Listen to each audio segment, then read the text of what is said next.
Hello and good afternoon. My name is Fernando Lopez. I use they, them, their pronouns, and I'm the Executive Director of San Diego Pride.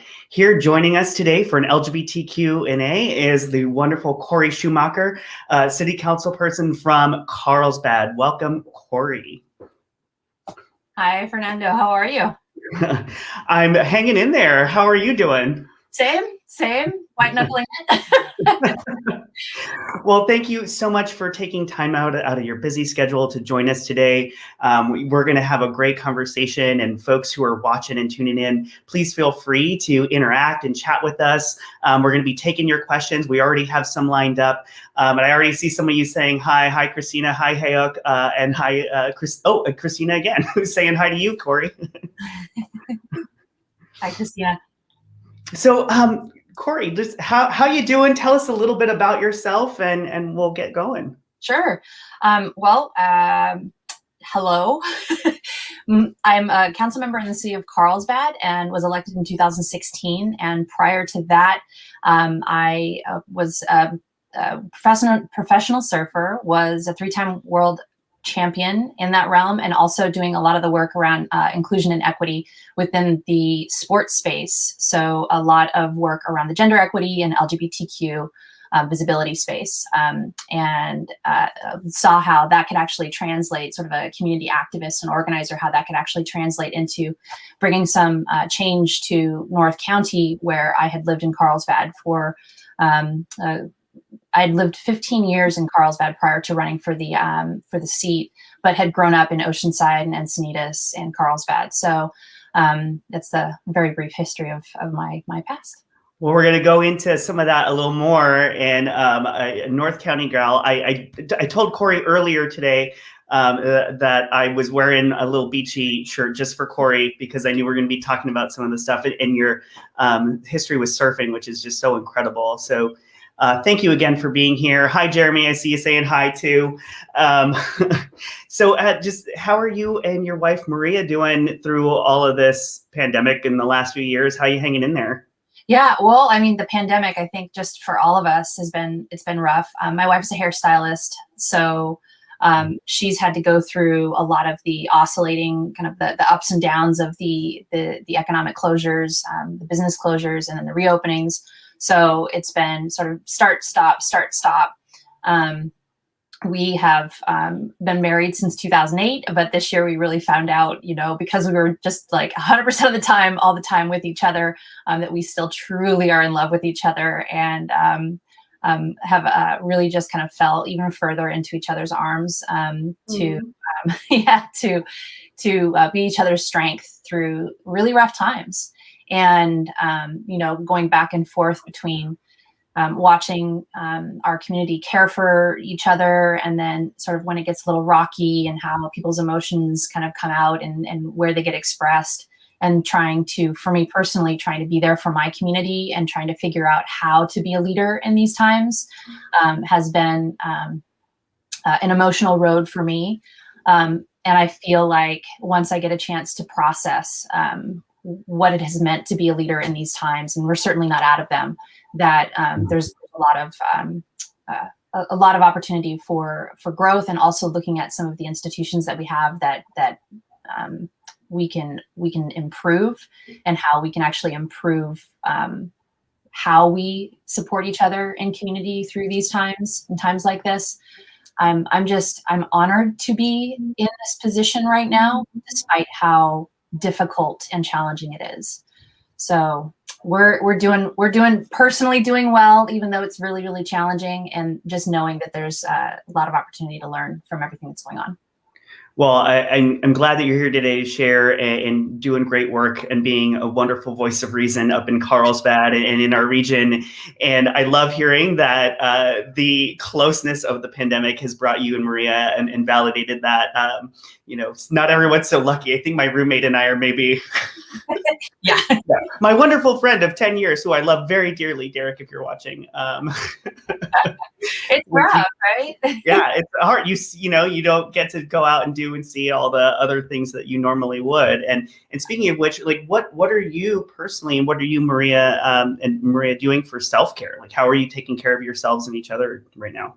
Yeah, we make sure that we spend at least an hour a day walking in our neighborhood. So so that's been really helpful. We also have interestingly started to eat dinner at our dinner table. So we prepare food together and we sit down and we make dinner time not just about throwing food into our mouth at the end of an extremely busy day for the both of us.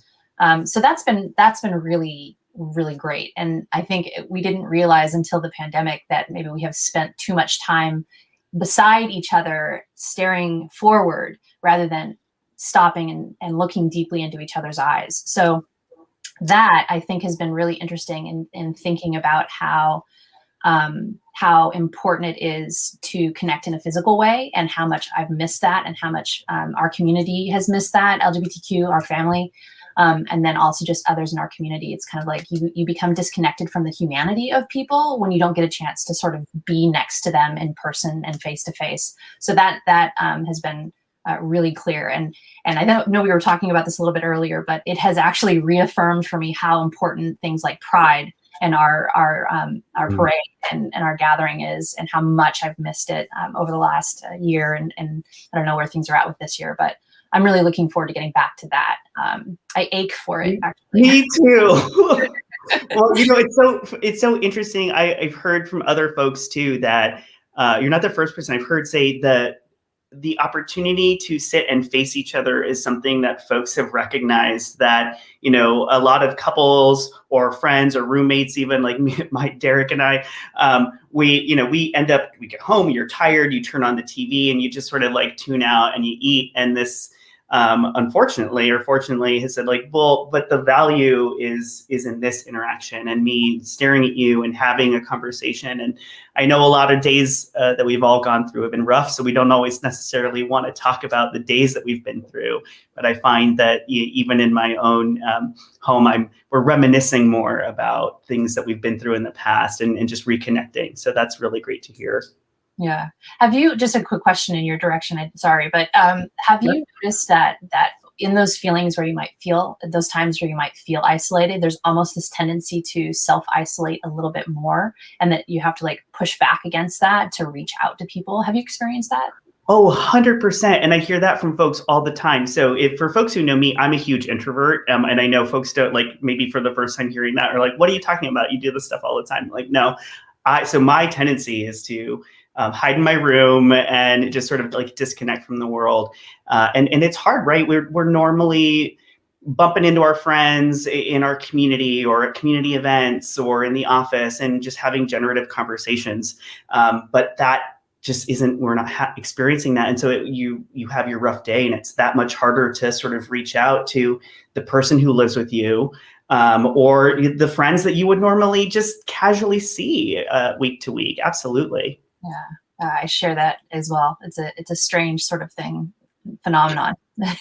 Yeah, but it's good to feel like we, many of us are at least sharing that same sort of understanding and experience, and working through that by doing whatever it is that we do, whether it's things like this or Zoom happy hours or actually preparing a meal with our roommates and partners.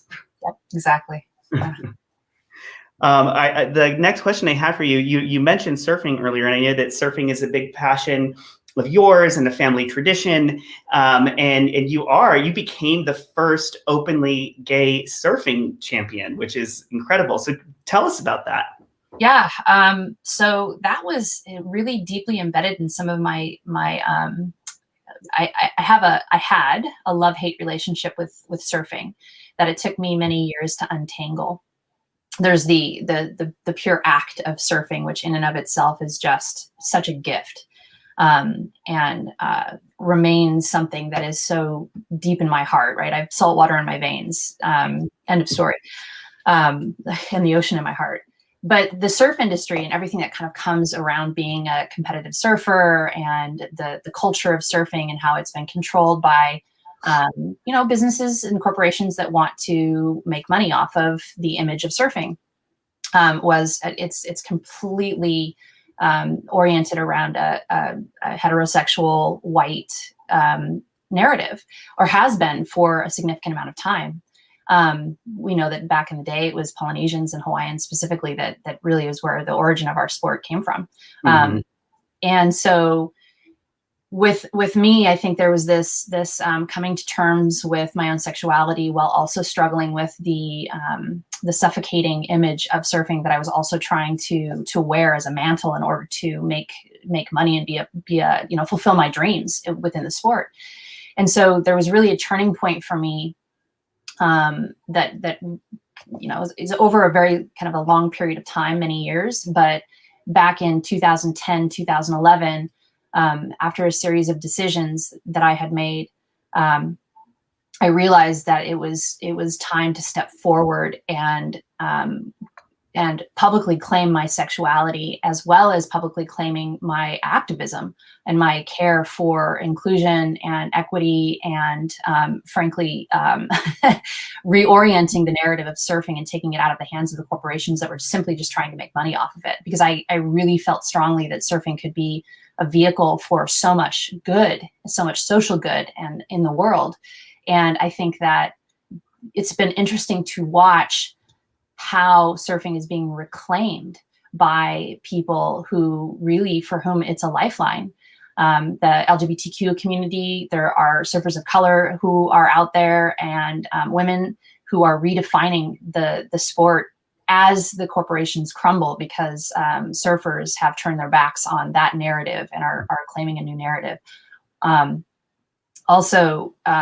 Just watching surfing stepping into its potential for me has been one of the most delightful experiences of my life, because at a certain point, I was the kind of the point at which the industry and all of the haters in that industry and that culture had targeted for speaking up as a woman and a lesbian. So yeah. And how just incredible that you were a part of that and were a piece of that. And just thank you for doing that. And deconstructing homophobia or anti-LGBTQ, anti-trans bias in athletic spaces is a huge issue, not just here in San Diego, but internationally. And the way that sort of what you're talking about is creating that equal playing field, so to speak, and equity in athletic spaces, right? To deconstruct that narrative and find ways that we can connect through athletic spaces and humanize each other. Right. And you were doing that from a really wonderful place as a woman, as a queer person. So just thank you for that.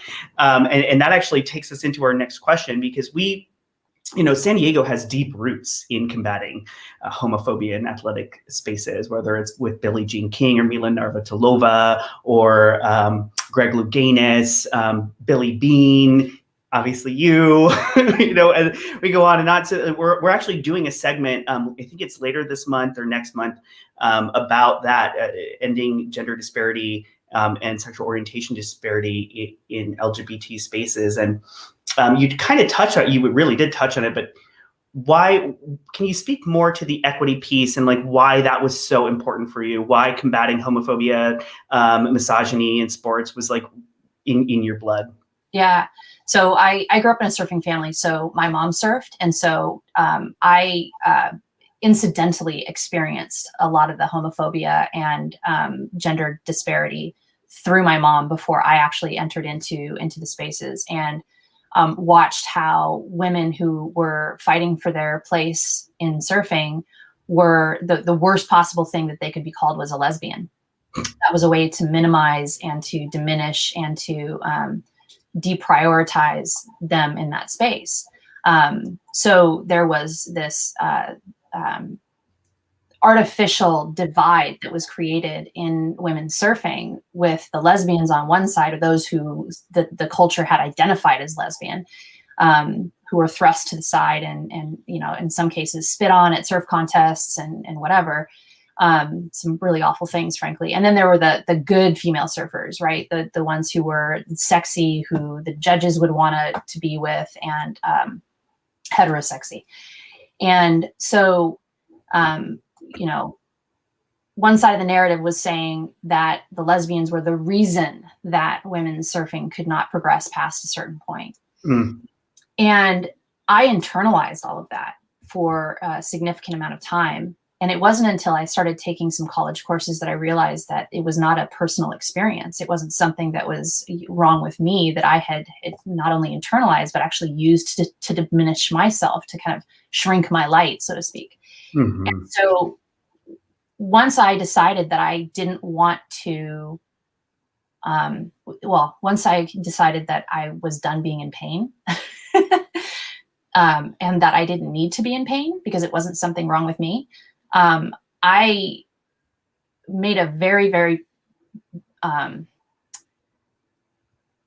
it's still to this day, I've talked about this, but it's still, I decided that I would do everything that I possibly could not to allow for the type of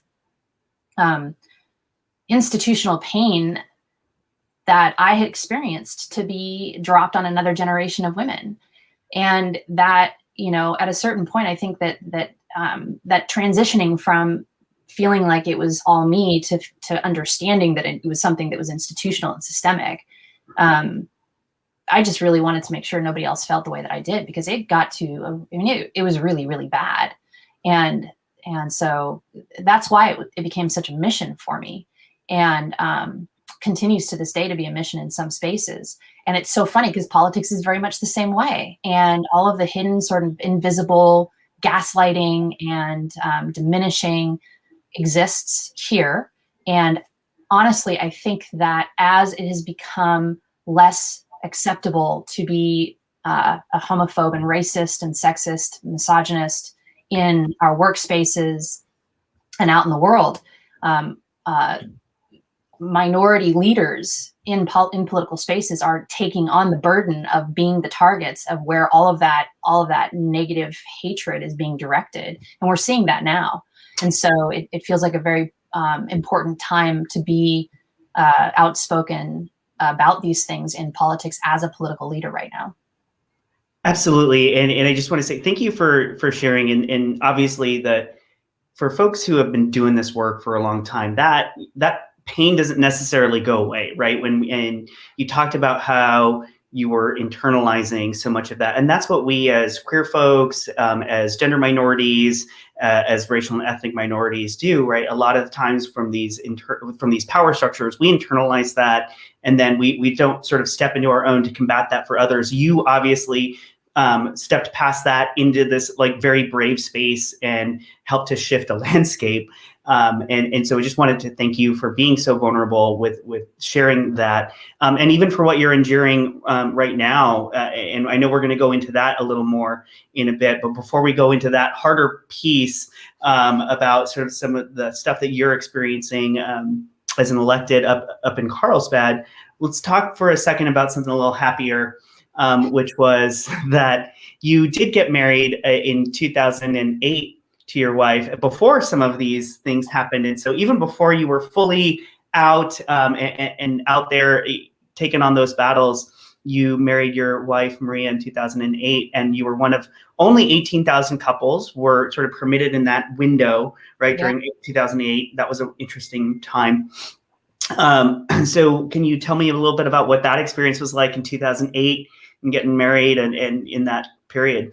Yeah, absolutely. And before I kind of shift into that, I do want to, as I was thinking, it's important for us to tackle transphobia, homophobia, and all of the issues in athletics, because athletics is the place that people go to escape from the reality that is our lived experience as LGBTQ folks.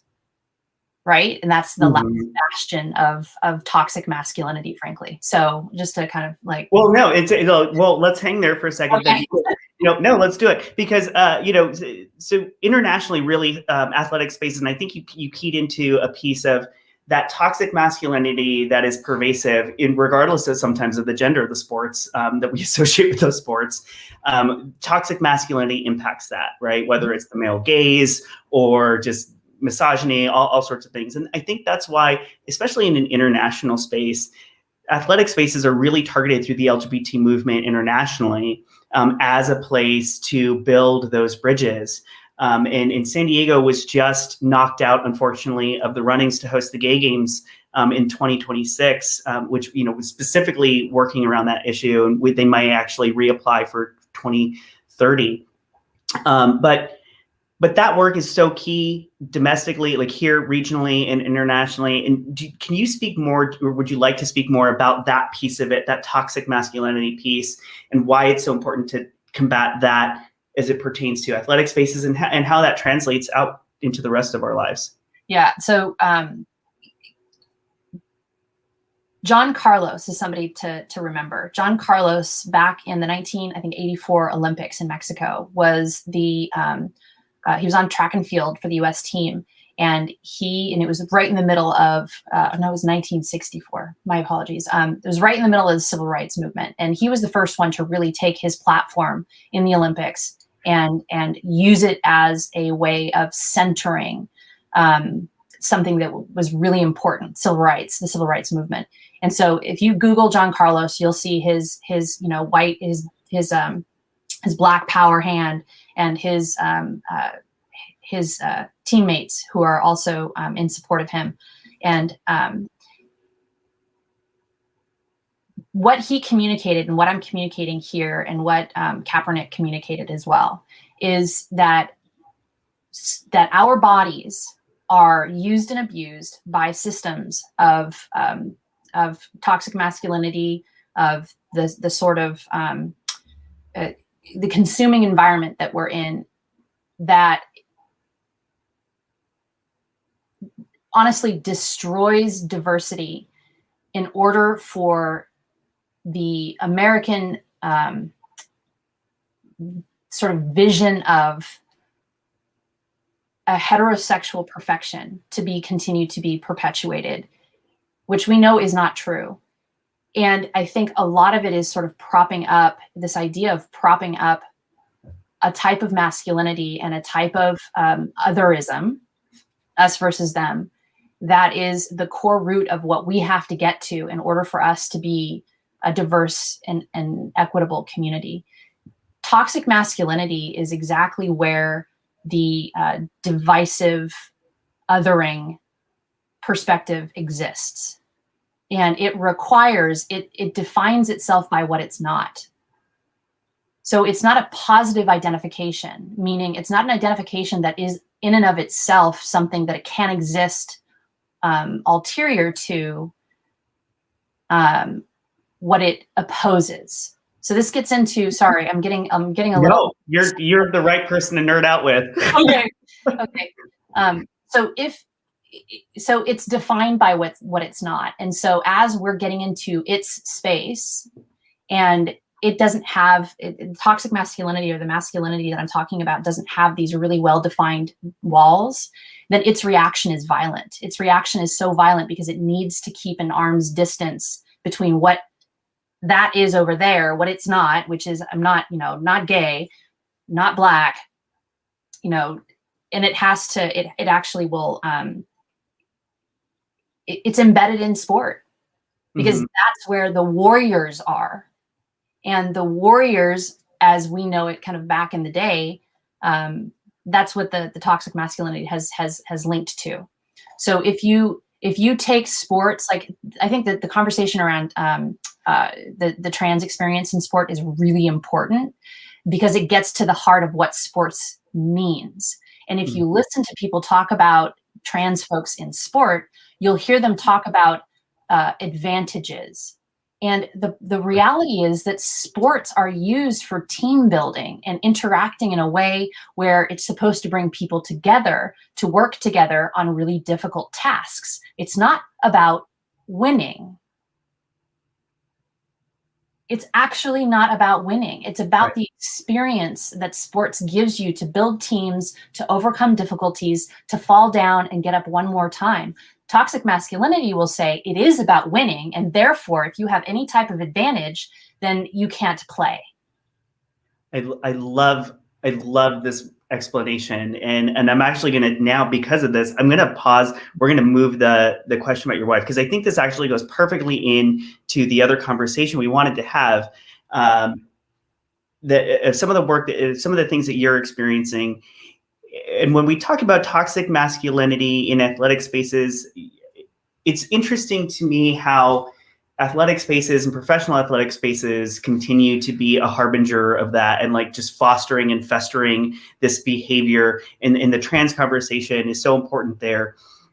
But it's interesting that the military was integrated first, and has, when you talk about that warrior mentality and that toxic masculinity mentality, even the military sort of moved more quickly in this space for inclusion than the athletic spaces. And when you're talking about surfing in Southern California and San Diego being the highest concentration of military personnel in the entire world, it's sort of interesting that here from San Diego, even we were the first to include LGBTQ and trans folks in those conversations, and the repeal of DADT was sort of pushed forward by a champion right here, Susan Davis, who's now no longer in the Congress, just this last term.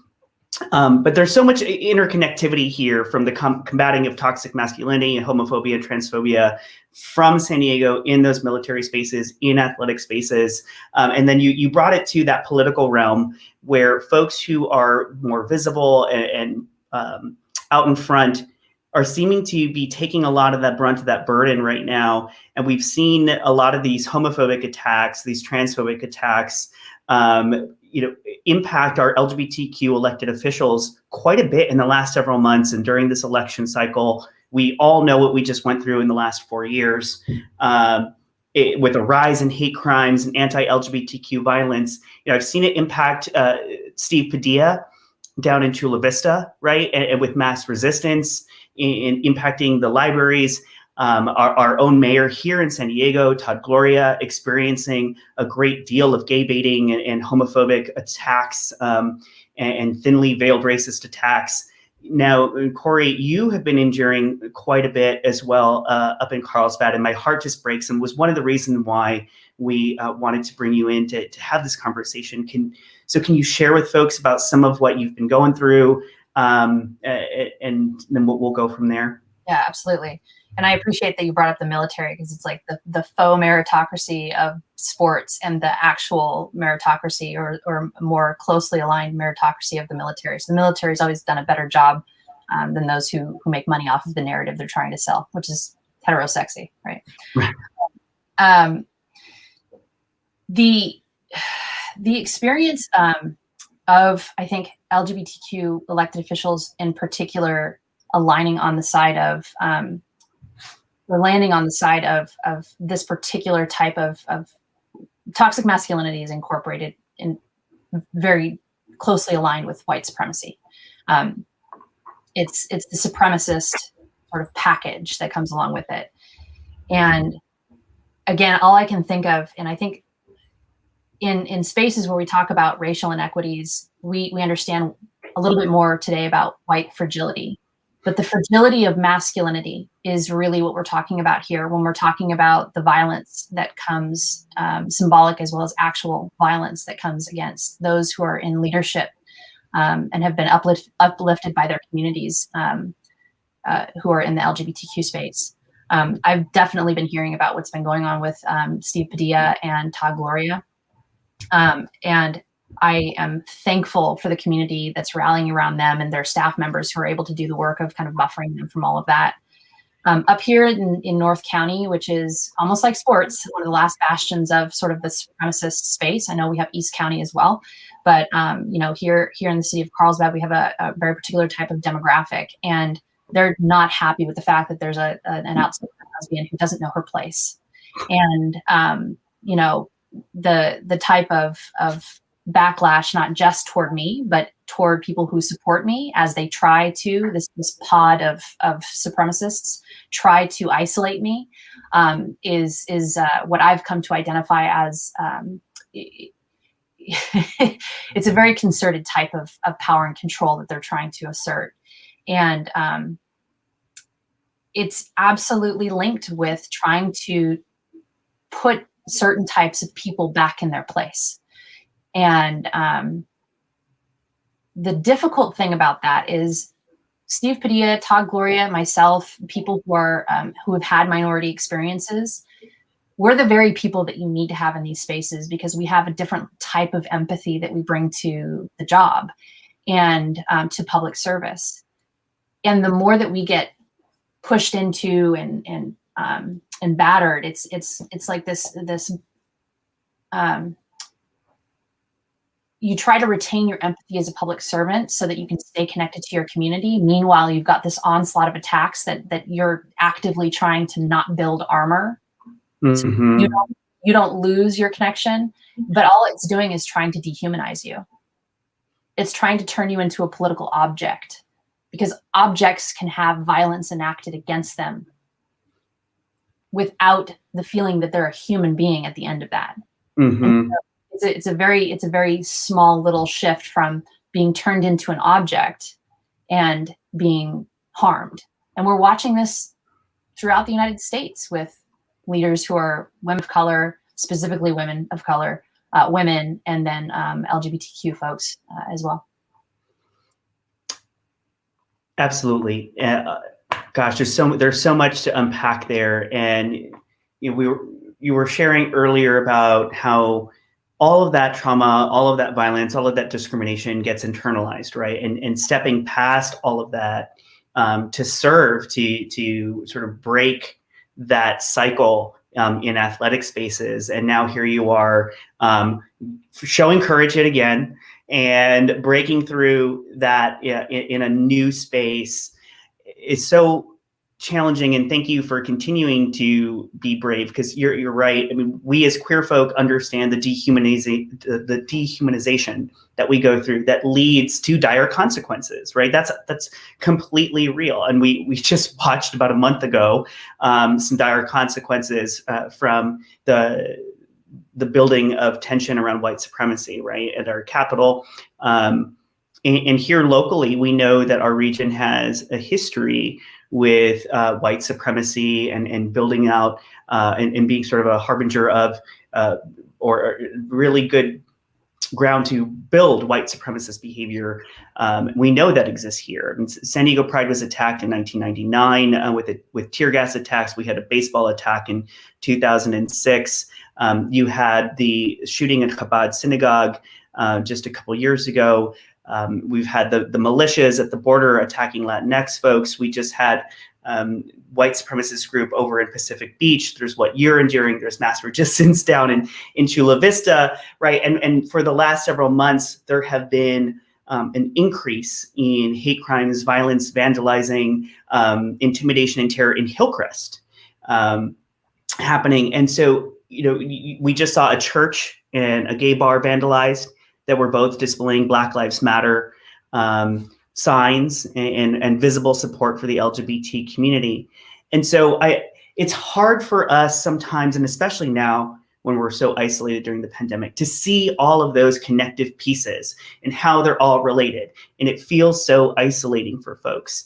And part of you being here today is so folks here can hear what's going on. And for you and anybody else who is experiencing this to know that you're not alone, that so many of us from diverse communities are feeling what's going on. And so how do you, Cori, think that we fight this anti-LGBTQ violence, but also, that intersection of that white supremacist violence that's happening in our region? Yeah, so thankful that you've brought this up. because I think the very first thing to understand and to feel heard about, anybody who's undergoing this level of violence, which is meant to isolate us, to make us feel disconnected from something that's larger, our community, in other words. We need to understand that all of these are interconnected, that what I'm going through with the pod of people that follows me around, and the protests where the Don't Tread on Me flags ended up at a protest with me, against me. And, there were two protests that were around that. There's the political speech part of it, but then there's this underlying thread that shows up. We had swastikas that were sprayed through my district at a few months ago. So that's the very first thing. We have to understand that this is all interconnected. It doesn't matter whether or not it's in Chula Vista, San Diego, or in Carlsbad. We cannot feel isolated with this. So that's the first thing. And we need our police officers to understand that too, frankly, because we need to feel protected by the folks who are supposed to be protecting us, rather than them just seeing it as something that's isolated. And that's really important. The second thing is for us to talk about it. One of the things I find really fascinating is sort of this carryover from past politicians, where you keep a stiff upper lip and you don't talk about the what you're undergoing, because it's just a part of the job. Mm-hmm. One of the things that I've been trying to communicate, and it's like breaking through a brick wall, is that this is not normal. This is not your normal political backlash. This is something that's way more dangerous. And there's a part of me that once the Capitol insurrection happened, which happened the day after a really large protest at City Hall with people who showed up, alt-right folks with Don't Tread on Me flags and recall Cori signs, and calling Gavin Newsom a tyrant. This happened in Carlsbad the day before the insurrection. And our police officers were saying in emails, oh, we expect for them to be well behaved. And then we had the insurrection, and everybody's kind of backtracking and going, well, maybe we should take this a little bit more seriously. Maybe this is not normal. Guys, this is not normal. And right. It's important for political leaders to step up and start talking about their experiences. And I'm thankful for AOC, who stepped forward, and we saw the backlash against her. She got gaslighted almost immediately, right? Mm-hmm. But this experience is real. It's not a part of the normal political pushback on issues. This is something that's very targeted toward minority leaders in politics, and it's time for us to start sharing our experiences, because this is how you change systems. Mm-hmm. You talk about and you personalize and you humanize what's going on.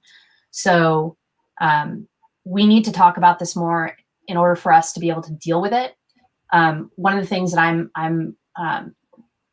one of the things that's hard to hear from my community is this isn't who we are, right? Like this is an out of the ordinary response. And I'm the first Democrat to be elected in Carlsbad in a really long time. I'm the first lesbian to be the first lesbian and LGBTQ individual to be elected in North County. This is who we are. Right. And we need to be able to see it in order to address it and to move past it. Mm-hmm. And it's not just about me. It's actually about kind of exposing sort of the underbelly of the white supremacy in North County. And unfortunately, we're going to have to be real clear-eyed about that in order for us to move past that. And that's going to be a hard pill to swallow, but we need to take a look at it. Yes. And I love hearing you talk, and I love the connections that we're making here. Because even what you just shared goes right back again. I'm just going to keep making the thread to who you are and what you've done throughout your career, from surfing to this moment, is combating that toxic masculinity that is at the core of all of that, right? So whether or not it's other legacy politicians or elected officials just sort of like stiff upper lip and keep on going, like to ignore the warning signs and to ignore even your gut saying that this is different, that is toxic masculinity. And so here you are, and here we are talking about it, connecting the threads and sharing with our folks who are watching either now or will watch later, that this is happening. This is who we are. This has been going on for a long time. And that isolating piece, whether it is, us as individuals or as movements, we don't belong in silos. Right. That these attacks are all coming from the same place. And once we can fully see that in a way that is clear-eyed, I think it's going to help intertwine our movements even more so, intertwine us regionally to be able to address these issues. So it's all part of the package. And like, obviously this work has been a part of just who you are. And so just thank you for being you and doing this. Yeah, well, I appreciate that. And I want to also say that my understanding of things has recently been extremely deepened by my interaction with Black women activists. That's something that has shaken me to my core with the BLM movements and protests and everything. I reached out to some of my my dear friends in the movement here in San Diego, like Genevieve Jones-Wright, shook me to my core in talking about how interconnected these things actually are, how far back, like in our DNA. And I feel like the minute that we step out of those silos and we really connect at that level where women, specifically white women and Black women, and I think there's a really interesting piece there for LGBTQ, our LGBTQ community, as well as sort of the bridge builders in some strange senses. So I think the Universalist Church that got vandalized is a really good example of exactly how we intersect in a really unique way. Mm-hmm. But I want to highlight that, because for me, as somebody who's growing as a leader, the most invaluable thing that I've learned, even though it seems like it's the same thing from surfing and kind of tracking forward into a political space. Right now, for me, I'm going through a crash course in understanding how to be a better activist, political leader in this space, because of the Black women that I'm speaking with, who are doing the really, really heavy lifting right now, and who deserve way, way more credit and a platform than we currently give them. So I need to make that kind of plug there. Well, thank you. And thank you for sharing that. And those are conversations that we lift up here. We will continue to lift up here. And I am a huge Genevieve Jones-Wright fan. So like, bought the t-shirt I'm in. She's great. So thank you for calling her into this space. Genevieve, if you're watching, we love you, doing great work out there. Two last questions on this piece. Everyone here watching is here to support you in this. So one, how do we support? And two, what advice do you have for anyone who's watching, who's considering entering into this sphere, entering into the political sphere, running for office or doing social justice work, knowing that it might elevate their visibility and might make them a target and it's not entirely safe? Yeah. So the first piece of advice that I would give is build a strong community, build a strong support system. I have leaned really, really hard on people who know me as a human being, who know my heart, and remind me every day that I'm not who the gaslighters say I am. And that's actually, for somebody who considers herself really strong and has been in these spaces for a while, do not underestimate the power of gaslighting. It is extreme. And so you need to have a good core group of people around you, and you need to build that before you step into running for office, who can remind you every day of who you are and why you do the work that you do. I cannot overstate the importance of that enough. And then the second thing is always tap back in with your community. One of the challenges with COVID is that one of the challenges I've found recently with COVID is that I don't get to have the town halls that I usually have between 4 and 6 town halls a year, because I just want to continue to be out there, open office hours, continuing to let the public come in and ground me in these spaces. So make sure that if you're running for office, that you're staying intimately connected to the people that you represent. And Lorena Gonzalez Fletcher actually taught me that.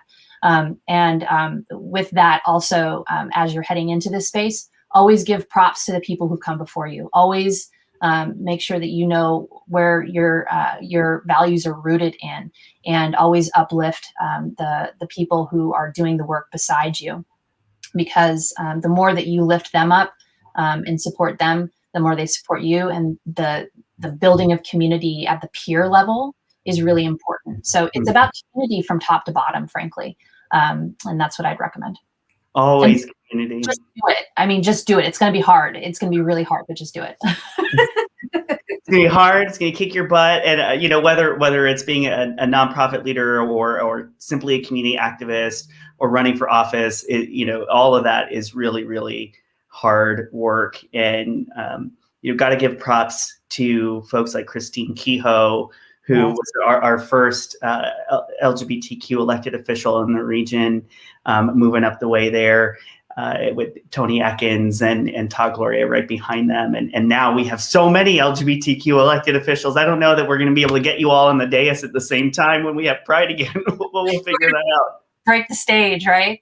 Here we have Joe Mosca up here, Karina Contreras in Vista. Sarah Lawson Reber. Yep. So Jen Campbell. Yeah. And more and more to come, and more and more to come. And we're going to need a bigger boat. That's fine.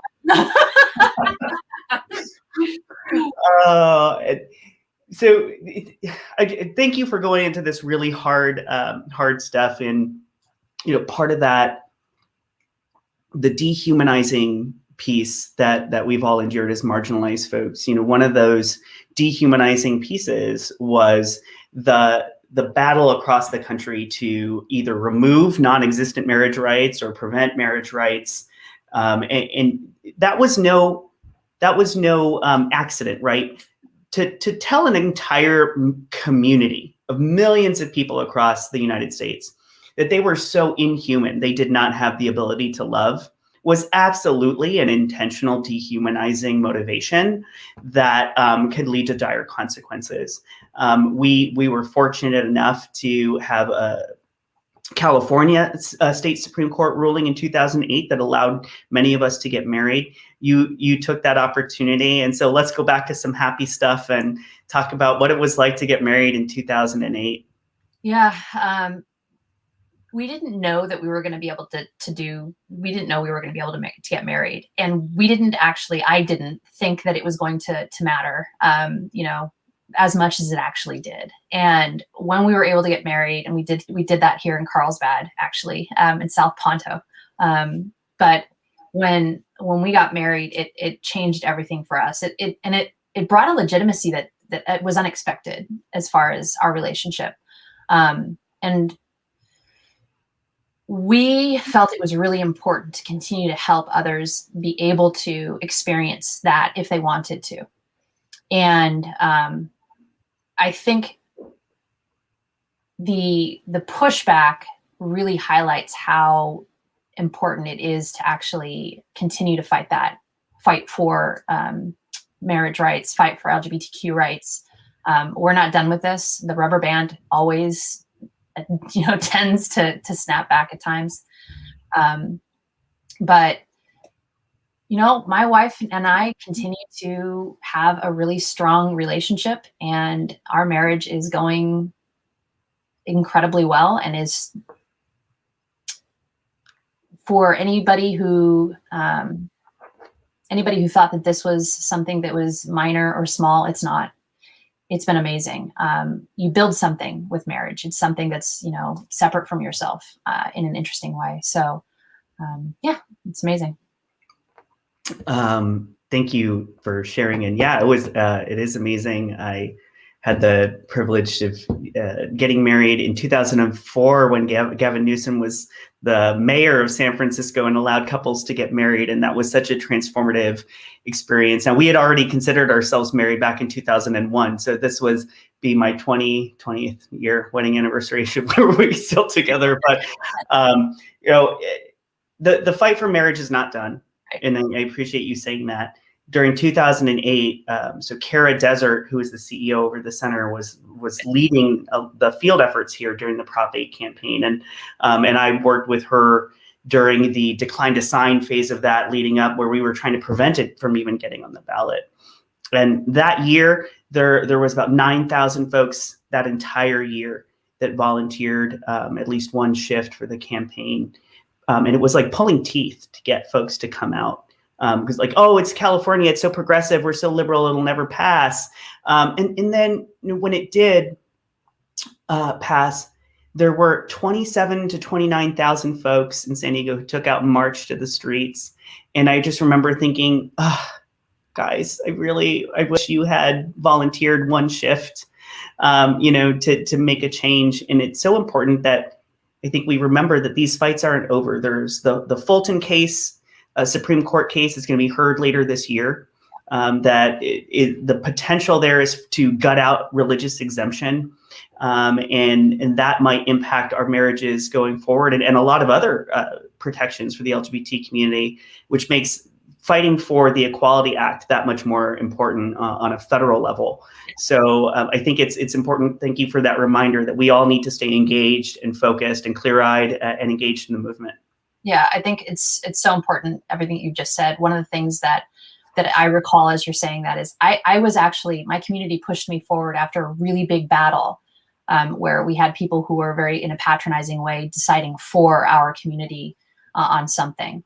And I was supposed to get elected in order for the community to sort of say, okay, we don't have to fight anymore. And what has become increasingly clear through all of this and what you just highlighted now is in a democracy, you can never rest on your laurels. You can't. There's this tendency for the past to suck us back into wheel ruts, an old status quo. And there's a very, very significant push out there right now. It's a reactionary movement that's trying to take us back to a past that honestly never existed to begin with. And for a lot of us, the experience of that past they want to take us back to is traumatizing and violent and is filled with fear. Well, I'm filled with fear thinking about the reality that these people want to bring forward.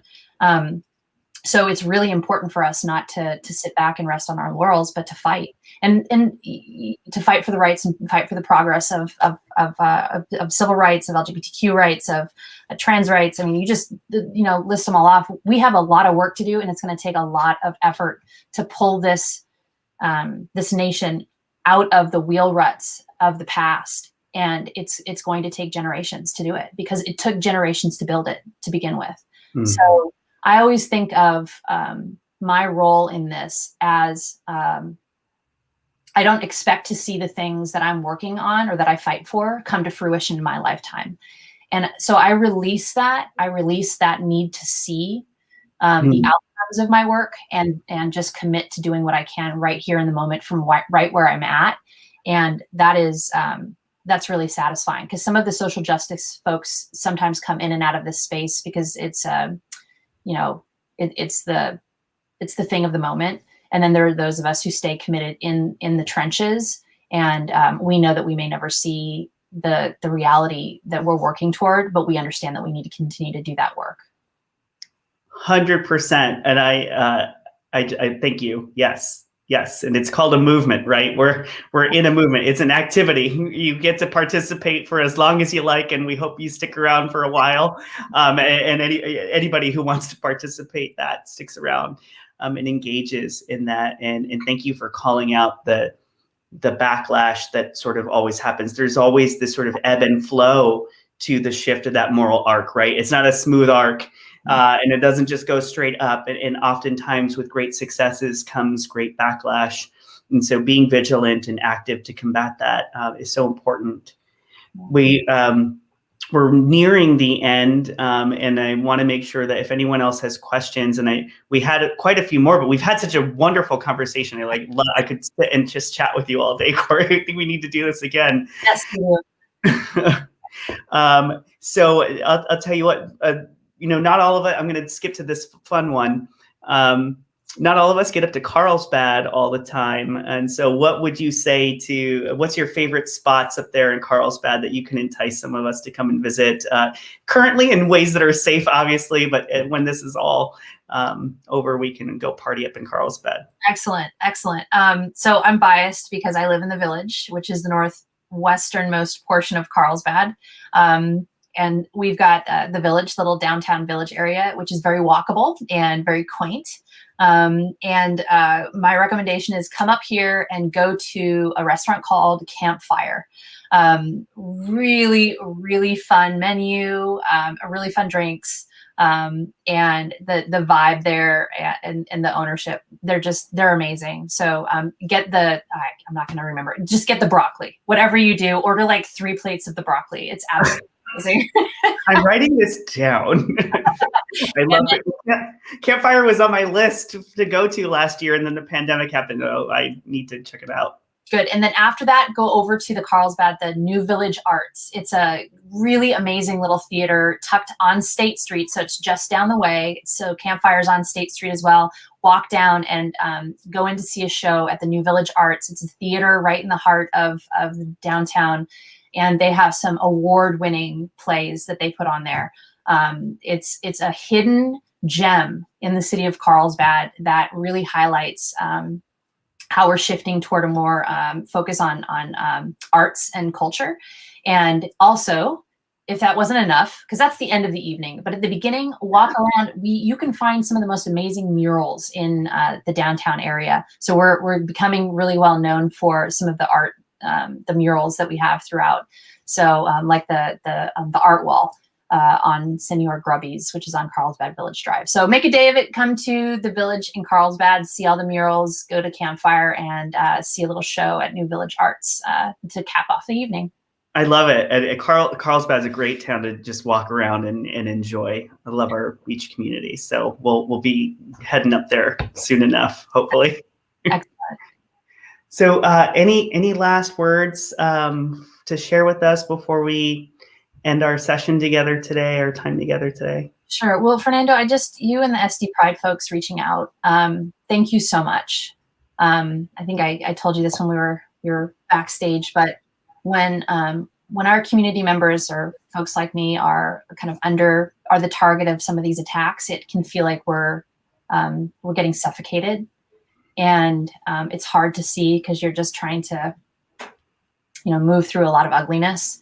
So what you did was extend a hand and reached out and said, hey, let's have a conversation. Let's bring you into the light, in other words, and just, to me, it feels like being humanized in a way that I really appreciate.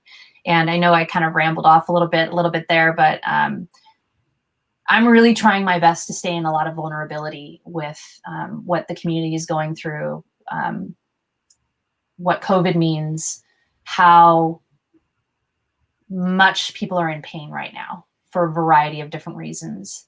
And our conversation today is a part of staying vulnerable, staying heart-centered, remembering what community means, remembering what family means, especially your chosen family.